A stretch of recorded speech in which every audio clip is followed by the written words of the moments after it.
আজ আমরা সমবেত হয়েছি একজন নায়কের গল্প শোনাতে। তার আগে অন্য একটা প্রসঙ্গ বলি। একবার ভাবুন তো, পৃথিবীর এমন একটা দেশের কথা যে দেশে 4 দিন কোনো সরকার নাই, পুলিশ নাই, প্রশাসন নাই, ব্যাংকগুলো ফাঁকা। এর সাথে আছে ক্রমাগত বাইরের উস্কানি আর ষড়যন্ত্র।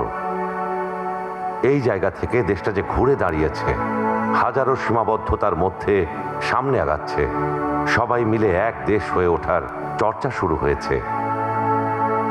এর কৃতিত্ব যে নায়কের, সেই নায়ক আপনি। আপনি রাত জেগে আপনার মহল্লা, গ্রাম পাহারা দিয়েছেন। আপনি হাড় ভাঙা পরিশ্রম করে রেমিটেন্স পাঠিয়েছেন। আপনি ফসল ফলিয়েছেন, কলকারখানা চালু রেখেছেন। পড়শির ঈদ, পূজা, বড়দিনে হাসি মুখে পাশে থেকেছেন। এই যে আপনারা সবাই মিলে আমির জায়গায় লিখলেন আমরা, এই জাদুতেই আমরা ধ্বংসস্তূপ থেকে আজকের এই মাহেন্দ্রক্ষণে এসে দাঁড়িয়েছি। আমাদের পেছনে আছে রক্ত, গুমঘর, জমটুপির গন্ধ।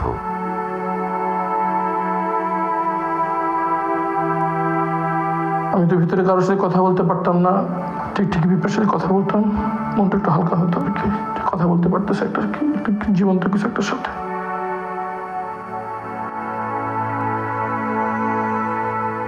আমাদের শরীরটা আবরার ফাহাদের মতো নিথর হয়ে পড়েছিল বাংলাদেশের মানচিত্রে। পিলখানা থেকে মাত্র 300 গজ দূরে সকাল 10:30 থেকে সেনাবাহিনী অপারেশনের জন্য সম্পূর্ণ প্রস্তুত ছিল, অপেক্ষা করছিল একটি আদেশের জন্য, মুভ ফরওয়ার্ড। সে আদেশটি আর আসেনি।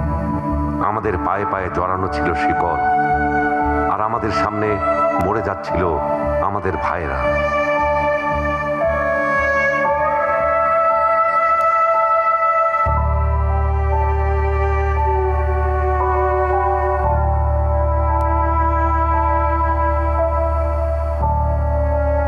সন্তানের জন্য দুধ কিনতে গিয়ে গুম হয়ে যাচ্ছিল আমাদের ভাইয়েরা।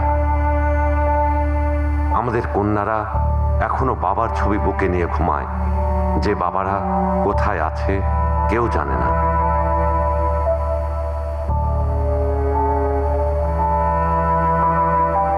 আমাদের বোনেরা সন্ধ্যার গম্ভীর নদীর বুকে গিয়ে ফিসফিস করে বলে, ও নদী, তোমার বুকে কি ফেলে গেছে ওরা আমার ভাইকে?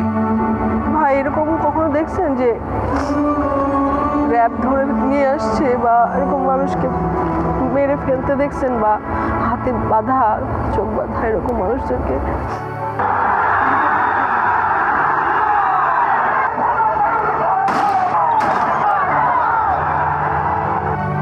1 জুলাইতে আমাদের ভাইদের, বোনদের পাখির মতো গুলি করে মেরে ফেলেছে ওরা।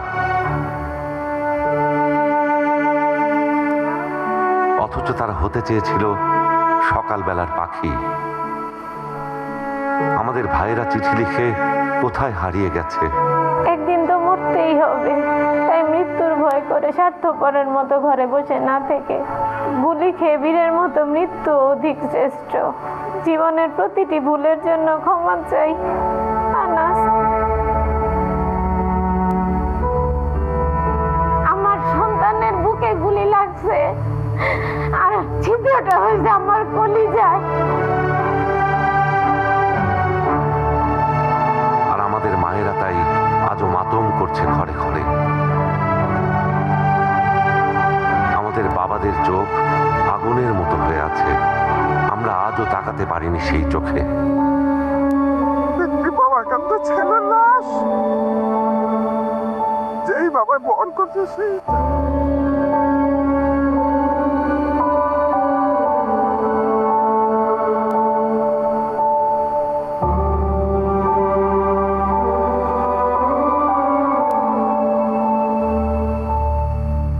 আমাদের চোখের সামনে আমাদের ঘাম ঝরা অর্থ লুট করে নিয়ে গেছে লুটেরা।